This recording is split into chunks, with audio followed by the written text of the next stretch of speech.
Mesdemoiselles, mesdames et messieurs, bonjour à tous, bienvenue sur le28.tv. Alors aujourd'hui, on va s'intéresser à cette affiche, votre mensuel de votre magazine local, votre ville, tout simplement. Je suis en compagnie de la personne qui est à l'initiative de cette affiche dont tout le monde parle en ce moment. Je suis avec Mathilde Gorge. Bonjour. Bonjour. Alors, Mathilde Gorge, pour enlever toute interrogation par rapport aux personnes qui ne connaissent pas, Mathilde Gorge, tu es la fille de Jean-Pierre Gorge, le député maire de Chartres. Alors, pour te présenter, est-ce que tu peux nous dire quelle fonction tu occupes à la mairie ? Alors, je suis chargée de communication, rédactrice en chef du magazine de la ville. Je m'occupe aussi de la communication personnelle de Jean-Pierre. Et puis, je suis son attachée parlementaire à l'Assemblée nationale.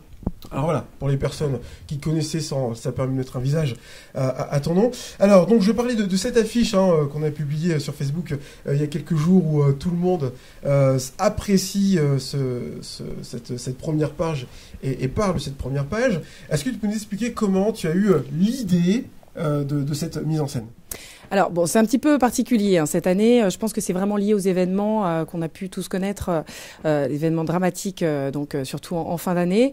Tous les ans, on sort une carte de vœux. Le choix cette année a été évidemment de se porter sur quelque chose d'un petit peu plus choc. On avait besoin de réaffirmer des valeurs républicaines, de prendre un peu les armes à notre façon pour expliquer ce que les élus font localement, pour lutter peut-être contre les exclusions, tout ce qui mène parfois à la dérive. Et je pense que le résultat est plutôt pas mal. Ouais. Alors comment s'est passé le déroulement de cette prise de photo lorsque tu as averti l'équipe municipale de participer à cette photo? Que t'ont-ils dit, ne t'ont-ils pas dit c'est pas un peu trop, Mathilde? Non, alors déjà dans un premier temps, évidemment j'en ai parlé à Jean-Pierre Gorge, je lui ai proposé l'idée, il a tout de suite été emballé, il aime bien les choses un petit peu qui ont de l'importance, quoi. Donc lui s'est passé tout de suite, il a fallu peut-être un peu plus convaincre les élus. Et là, j'ai pas eu forcément le temps de bien tous leur expliquer. Donc c'est vrai que le rendez-vous était donné à 6h du matin le jour de cette prise de vue et qu'ils ont tous été un petit peu étonnés. Bon, j'étais venue avec des instruments et tout ça qui représentent chacun leur délégation, leur domaine de compétences. Et alors donc ils ont trimballé tous ces éléments sur la scène qu'on a essayé de reconstituer, qui est pas mal. Ouais. Alors justement pour présenter les élus qui sont sur l'affiche, on voit Franck Maslu avec un billet, on voit Madame Fromont avec des clés. Est-ce qu'on peut présenter un petit peu les accessoires justement qu'on voit sur cette affiche? Alors, les accessoires sur cette affiche, je pense qu'on n'a pas besoin de décrire ceux de José Rollo, qui est adjoint à la tranquillité et qui a carrément revêtu l'habit du policier municipal. On a Daniel Guéret avec le plot et puis la petite affiche compostez votre billet, puisqu'il est responsable, il est en charge du projet du pôle gare. Franck Maslu, donc comme vous le disiez, avec les billets, les graphiques sur la baisse des taux de la fiscalité à Chartres. On a Elisabeth Barrault qui est avec sa pioche, qui est responsable de l'aménagement, des aménagements dans la ville. Après, on a Laurent L'Huillerie qui porte un projecteur pour Chartres en Lumière. Karine Dorange qui porte le ballon du rugby, donc qui est responsable des associations du sport, etc. On a Elisabeth Fromont, donc c'est la clé du logement social, qui fait partie d'une de ses délégations aussi, donc pour la première adjointe. Dominique Dutartre, avec son chapeau de paille et son arrosoir, donc puisqu'elle est responsable du cadre de vie de l'environnement. Mon petit préféré, c'est la boule à facettes avec les lunettes Bob. Oui, alors ça, c'est pour Isabelle Ménard, donc responsable de l'animation. L'animation à Chartres, ça prend aussi une place assez importante. Donc, je pense que ça représente bien sa délégation. Ça lui va bien. Alors Mathilde, j'ai tenu à vous rencontrer parce que lorsqu'on a publié l'affiche sur Facebook, alors évidemment, il y a eu toutes ces personnes heureuses et surprises de voir cette première affiche, mais il y a aussi eu des mécontents. Quand on est à l'initiative de cette affiche, est-ce qu'on n'est pas blessé de voir des commentaires de personnes qui trouvent que ce n'est pas la place, le rôle des élus de se mettre en scène de cette façon? Pas du tout.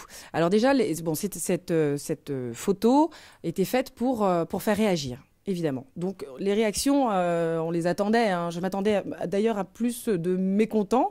Et finalement, ça passe plutôt pas mal. Les mécontents, ils parlent d'une parodie. Moi, je suis pas d'accord sur le mot parodie. C'est pas du tout une parodie qu'on a essayé de faire. Au contraire, c'est quelque chose d'assez sérieux. C'est un message. On a voulu vraiment faire passer le fait que les élus, au quotidien, travaillent pour pour que la ville tourne, hein, que les gens s'y sentent bien, pour éviter justement qu'il y ait des exclusions, des choses comme ça, qui peuvent mener à toutes ces dérives qu'on a vues récemment, qui peuvent mener, bon, je ne veux pas parler de radicalisation et tout ça, mais au quotidien, on fait des choses pour éviter ça. Je parle notamment du quartier de Beaulieu où on détruit ces grands ensembles, hein, pour créer de l'habitat un petit peu plus humain, un peu plus digne. Tout ça, ça fait partie de ce que font les élus au quotidien. Donc non, c'est important, c'est des rôles qu'il fallait rappeler, je pense. Merci Mathilde, voilà, c'était pour l'explication de cette affiche de première page. Je voulais quand même remercier, parce que c'est important, Aurélia Thévenin qui a réalisé cette photo donc, qui fait partie de Fine Art Cubes, qui est la société de Gérard Rancinan, grand photographe quand même, qui a associé son nom à cette photo. Et puis Sonia Fazet, qui est responsable, qui est à la tête d'Universal Congrès et qui est gestionnaire du studio de Rancinan installé au CM101. Voilà, c'est des personnes qui ont vraiment participé à ce projet et on a fait un boulot collégial qui donne ça et c'est plutôt réussi. Voilà, du coup, vu le succès de l'affiche, on peut imaginer qu'un jour, voilà, ça puisse se reproduire sous d'autres façons, mais voilà, avec la participation des élus sur cette première page avec une affiche collective. Alors là, on a fait quelque chose d'assez... Bon, c'est lié encore une fois, c'est lié aux événements. Donc on a fait quelque chose de très grand. Après, j'avoue qu'on a mis la barre un peu haute, donc l'année prochaine, il va falloir Pourquoi pas aller voir en maillot de bain cet été, en non. mois de juillet. Non, le calendrier des dieux du stade et tout ça, c'est une idée qui m'a traversé la tête, mais bon, on est quand même sérieux, on est une maison sérieuse, donc on ne fait pas non plus des délires, voilà.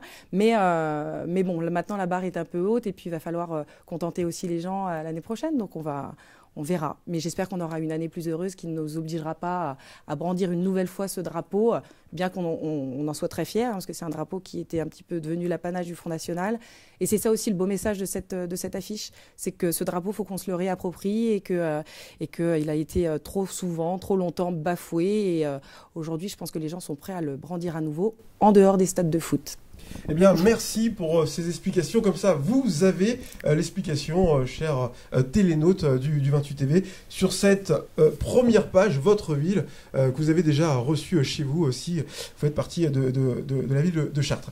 Merci à tous et je vous rappelle que l'actualité de votre département, vous la retrouvez aussi sur notre site internet au www.le28.tv. Bonne journée à tous. Encore merci.